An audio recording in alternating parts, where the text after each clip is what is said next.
कक्षा 9 के प्यारे बच्चों, वार्षिक परीक्षा 2026 में आपकी परीक्षा में पूछे जाने वाले अति महत्वपूर्ण प्रश्नों में आइए देखा जाए कि सामाजिक विज्ञान में कौन से प्रश्न होंगे। पहले आपके प्रश्न होंगे, फिर इसकी व्याख्या और इसके आंसर आपको बताए जाएंगे। पहला प्रश्न है आपका है कि निम्न में से किसने चर्च की बुराइयों चर्च की बुराइयों की बदनाम वस्तु से तुलना की है। यानी वे कौन हैं जिन्होंने चर्च की बुराइयों की बदनाम वस्तु से तुलना की है। वो रूसो हैं, वॉल्टेयर हैं, दांते हैं या फिर लुसिफर है।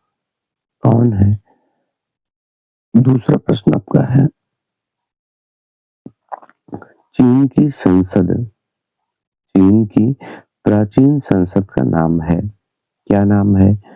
नेशनल असेंबली है, स्टेटस जर्नल है, डायरेक्टरी है या नेशनल कॉन्वेंस है ना।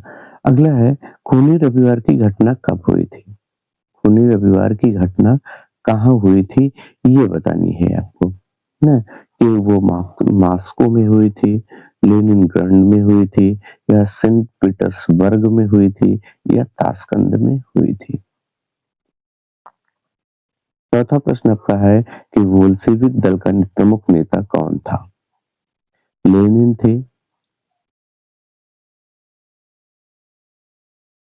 ट्रोत्स्की थे, रूसो थे या कार्ल मार्क्स थे।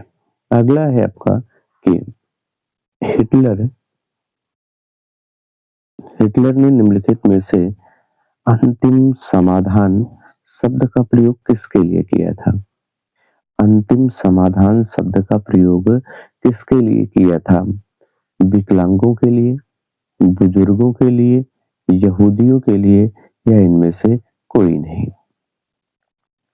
छठा आपका है कि देश का पहला महानिर्देशक डायस्टिन ने नियुक्ति किया गया था। इसका संबंध किस देश से था? जर्मनी से, इटली से, ब्रिटेन से, जापान से ना। अगला आपका प्रश्न है कि अफ्रीका का प्रमुख चरवाहा समूह या समुदाय था?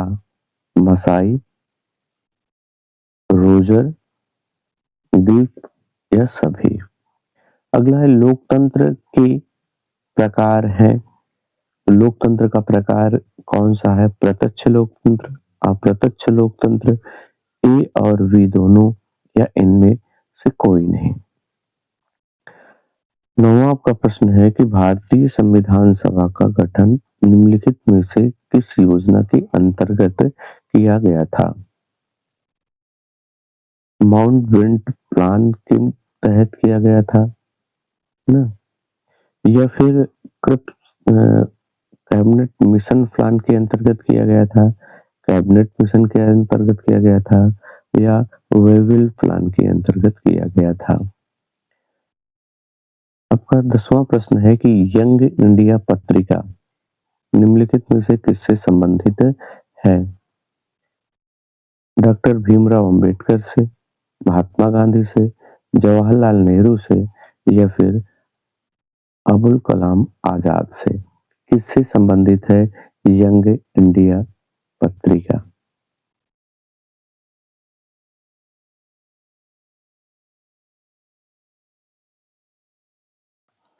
प्रश्न संख्या 11 है, गरीबी हटाओ का नारा निम्न में से किस पार्टी के द्वारा दिया गया था? गरीबी हटाओ का नारा किस पार्टी द्वारा दिया गया था? जनता पार्टी द्वारा, कांग्रेस पार्टी द्वारा, वामपंथी दल द्वारा या तेलुगु देशम पार्टी द्वारा। 12 आपका है, चुनाव आयोग किसके प्रति जवाबदेही होती है? चुनाव आयोग किसके प्रति जवाबदेह होता है? राष्ट्रपति के प्रति, प्रधानमंत्री के प्रति, स्वतंत्र होता है या फिर सरकार के। अगला है 13 का है कि धन से संबंधित मामलों को राज्यसभा अधिकतम कितने दिनों तक रोक सकती है? धन से संबंधित मामलों को राज्यसभा कितने दिनों तक रोक सकती है, ये आपको बतानी है। 13 दिन तक रोक सकती है, 14, 15 या फिर 16 तक रोक सकती है। अगला है संसद के दोनों सदनों के संयुक्त अधिवेशन की अध्यक्षता करता है। संसद के दोनों सदनों के संयुक्त अधिवेशन की अध्यक्षता करता है राष्ट्रपति, लोकसभा अध्यक्ष, राज्यसभा अध्यक्ष या लोकसभा के उपाध्यक्ष। कौन करते हैं ये आपको बतानी है। 15 है आपका कि भारत में सूचना का अधिकार कब लागू किया गया? भारत में सूचना का अधिकार कब लागू किया गया? अक्टूबर 2005 में, जनवरी 2006 में, अक्टूबर 2006 में या जनवरी 2006 में लागू किया गया था, ये आपको बतानी है। अगला आपका 16वां प्रश्न आपका है, भारत की स्थल सीमा की कुल लंबाई कितनी है? भारत की स्थल सीमा की कुल लंबाई कितनी है? 15,200, 14,300, 13,200 या 12,300 किलोमीटर है। अगला आपका है कि किस राज्य की तटरेखा सबसे लंबी है? किस राज्य की तटरेखा सबसे लंबी है? गुजरात की, आंध्र प्रदेश की, पश्चिम बंगाल की या फिर गोवा की। 18 आपका है कि उनका तट कहाँ स्थित है? पश्चिमी समुद्र तटीय मैदान का ऊपरी भाग है, पूर्वी समुद्र तटीय मैदान का दक्षिणी भाग है, पूर्वी समुद्र तटीय मैदान का उत्तरी भाग है या पश्चिमी समुद्र तटीय मैदान का दक्षिणी भाग है। अगला आपका है 19, निम्नलिखित में से कौन सा लवणीय जल वाली झील है? निम्नलिखित में से कौन सा लवणीय जल वाला झील है? सांभर, बूलर, डल या फिर गोविंद सागर। तो ये आपको बतानी है कि कौन सी है। आइए, कुल इसमें प्रश्नों की संख्या आपकी 20 के बजाय 25 रखी गई है। 19वां देखा जाए। 20वां प्रश्न आपका है कि निम्नलिखित नदियों में से कौन सी नदी भ्रंश घाटी से होकर बहती है? महानदी, कृष्णा, तुंगभद्रा, ताप्ती। ना, कौन सी नदी है जो भ्रंश घाटी से होकर के बहती है? 21 आपका है कि भारत में मानसून का आगमन निम्नलिखित में से कब होता है? भारत में मानसून का आगमन निम्नलिखित में से कब होता है? मई के प्रारंभ में, जून के प्रारंभ में, जुलाई के प्रारंभ में या फिर अगस्त के प्रारंभ में। अगला है पालमपुर की गैर कृषि क्रिया में शामिल है डेयरी, परिवहन, लघु स्तरीय विनिर्माण या सभी। 23 आपका है कि निम्न में से कौन सा कार्यशील पूंजी का एक भाग है? कार्यशील पूंजी का एक भाग है कच्चा माल, नगद मुद्रा, ए और बी दोनों या औजार। 24 आपका है कि मानव पूंजी में निवेश देश की उत्पादक शक्ति में करता है। मानव पूंजी में निवेश देश की उत्पादक शक्ति में करता है। कमी में, वृद्धि में, ए और बी दोनों में या इनमें से कोई नहीं। और आपका 25 यानी अंतिम प्रश्न है, मत्स्य पालन किस क्षेत्र के अंतर्गत आता है? प्राथमिक, द्वितीय, तृतीयक या सभी। किसके अंतर्गत आपका आता है मत्स्य पालन? आइए अब इसकी देखा जाए व्याख्या सहित क्या होगी? आइए पहला प्रश्न देखा जाए कि चर्च की बुराइयों की बदनाम वस्तु से तुलना किसने की है? तो आपका इसमें क्या हो जाएगा? वॉल्टेयर। कौन है? वॉल्टेयर ने की थी ना। फिर दूसरा आपका प्रश्न है कि कौन फ्रांस की प्राचीन संसद का नाम है? तो फ्रांस की प्राचीन संसद का नाम क्या है? क्या है? तो वो हो जाएगा आपका नेशनल कॉन्वेंस ना। क्या हो जाएगा? National conveyance.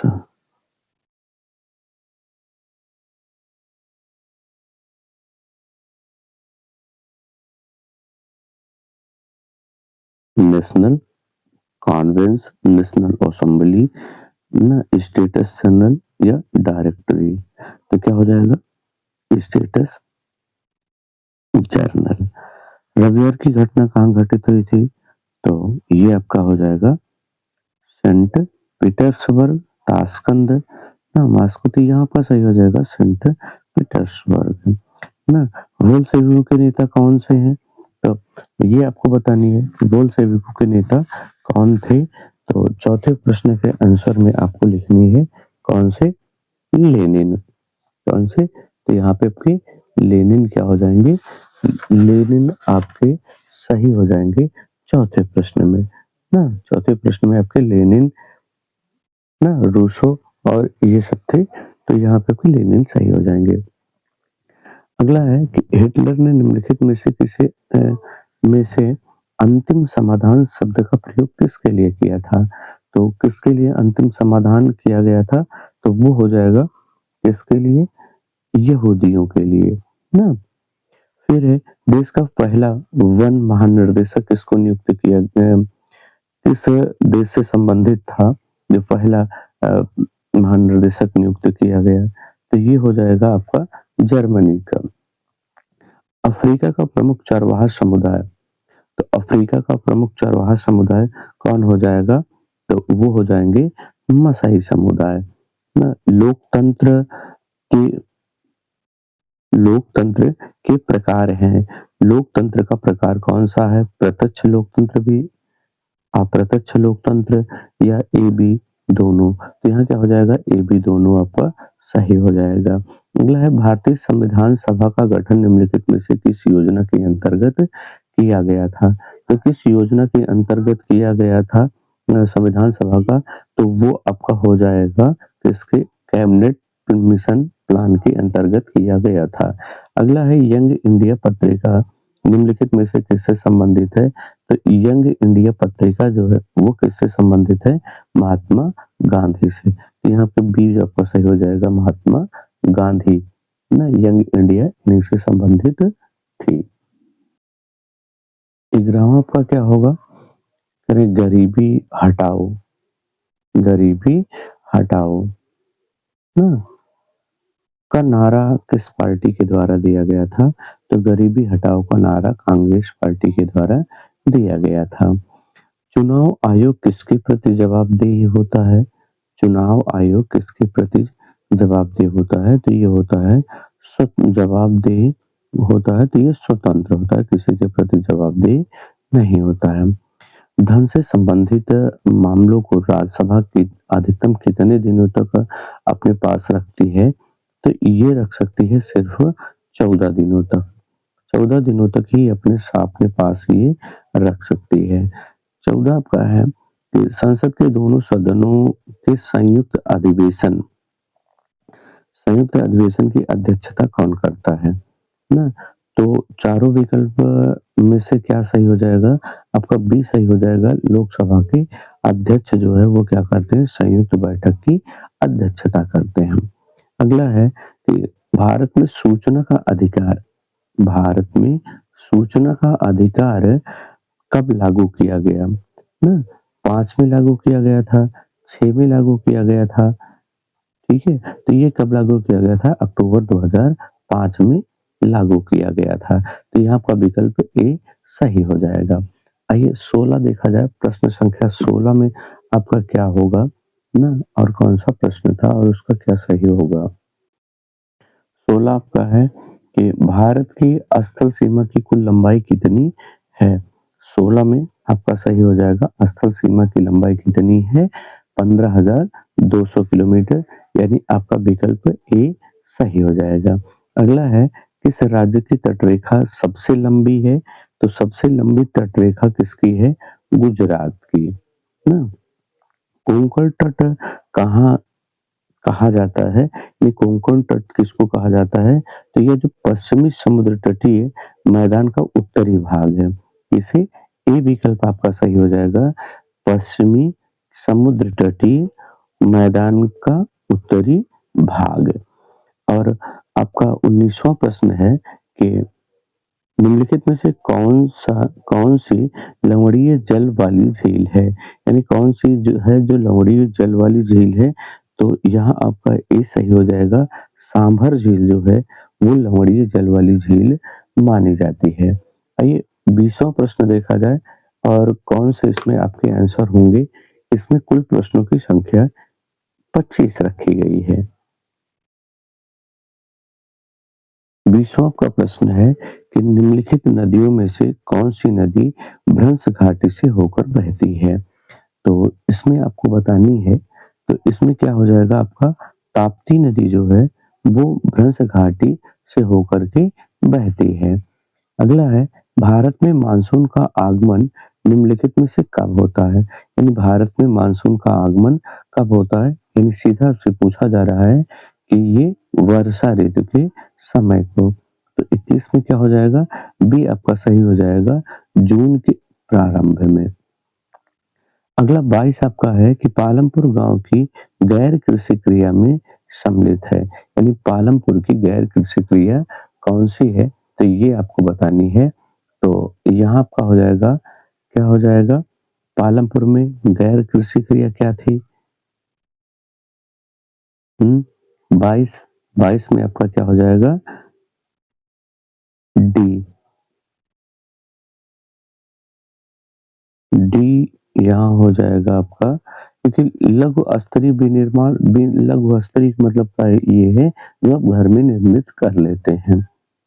तो घर में लघु अगर यही आपका लघु ना होता केवल विनिर्माण होता तो आपका यहाँ सभी नहीं होता क्योंकि लघु स्तरीय विनिर्माण लिखा गया है, डेयरी भी आपकी है, परिवहन है तो यहाँ आपका डी सही हो जाएगा। अगला है मानव पूंजी में निवेश की उत्पादक शक्ति में करता है। तो यहाँ 24 में आपका सही हो जाएगा बी वृद्धि।